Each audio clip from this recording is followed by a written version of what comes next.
Hi, my name is Lona Muthania Uchido, and I'm making it one of my life's mission to demystify the speech therapy field and to empower more parents on what they can start to do in order to optimize their child's communication outcomes. So whether you want your child to talk more or talk better, learn better, and overall optimize their potential. So stay tuned and feel free to send in any topics on speech and language development you'd like for me to tackle. If you are new here, welcome.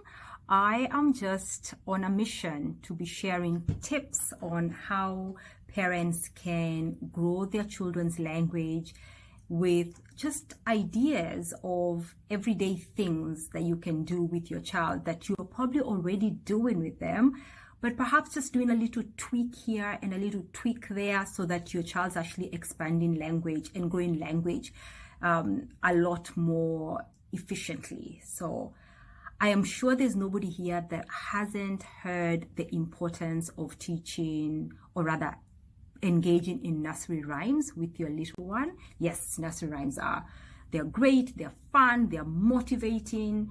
Most nursery rhymes, I think maybe all nursery rhymes, have some repetitive or a lot of repetitive components.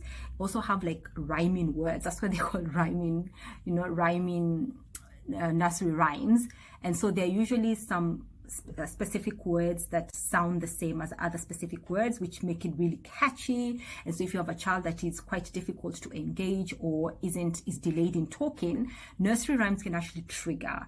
They can help the child want to engage and even engage in communicating, in verbalizing things. I mean, I've heard of many children who are not saying much, but they sing. So, clearly there's something that singing is doing to them, to their brain, that is helping them want to, to do that over talking. Now, today's video obviously isn't to discuss the merits of nursery rhymes. There are many, well-researched advantages to singing the nursery rhyme with your child, so engaging your child in the, in singing. But I actually want to talk a little bit about basically ways in which I am seeing, or rather I'm hearing parents tell me they engage in nursery rhymes with their children that really isn't beneficial. So you've heard of all the benefits of nursery rhymes.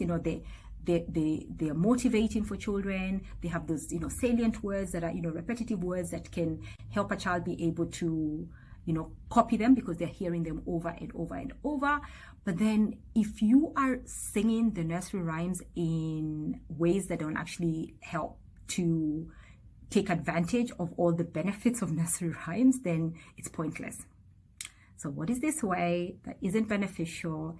Well, if you're singing nursery rhymes while you are watching it on a screen, not helpful. It's the equivalent of, it's the equivalent of, maybe eating low-fat yogurt and then putting honey in it. Don't know that example.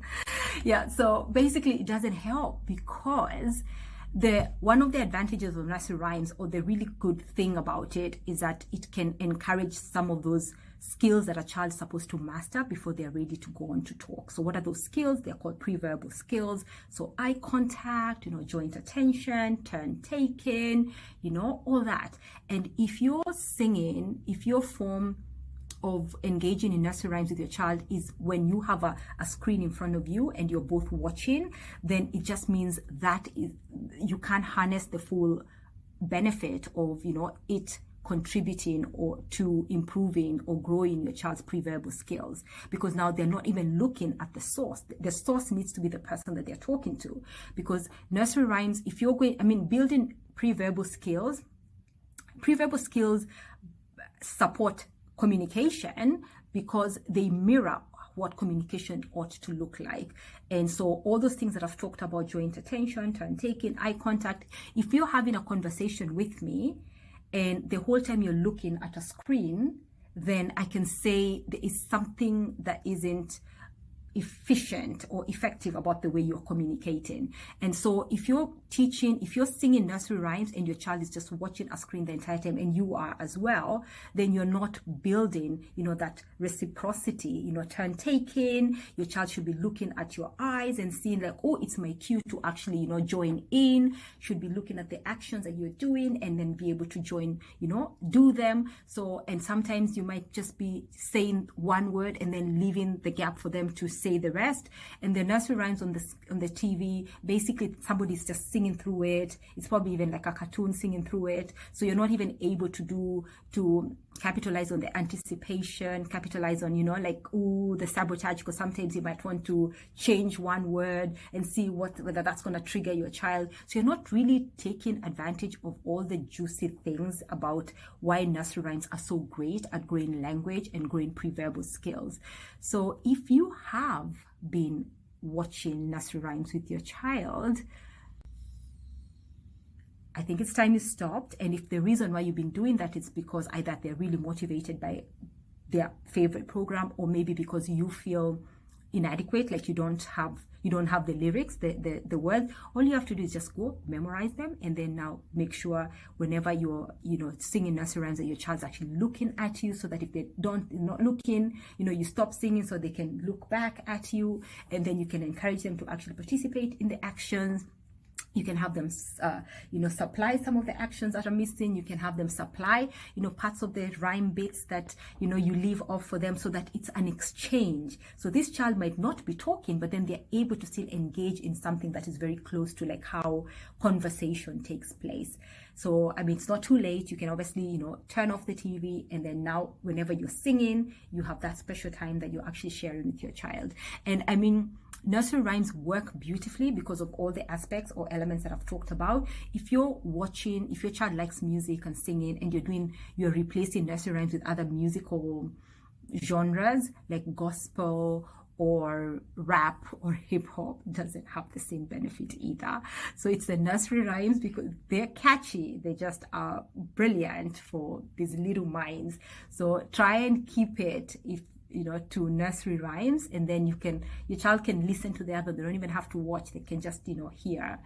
So yeah, I trust that I've been realizing, all I say is I hope, but honestly, like, I do hope that these videos do shed some light on some of these little tweaks that I feel if you start to implement at home, you will definitely see traction with your child. And I would love to hear all the beautiful things that you are that you are discovering, or that you're seeing your child, the improvement that your child is making as a result of some of the tips that I'm sharing. And I'm happy to hear, what else you're doing that is helping to, grow your child's language, grow your child's, pre-verbal skills that are just really, really important. So if your child isn't saying mama, if your child isn't saying single words, and they love songs, then this is the way to start the foundation for them. Yeah, so don't watch the nursery rhymes.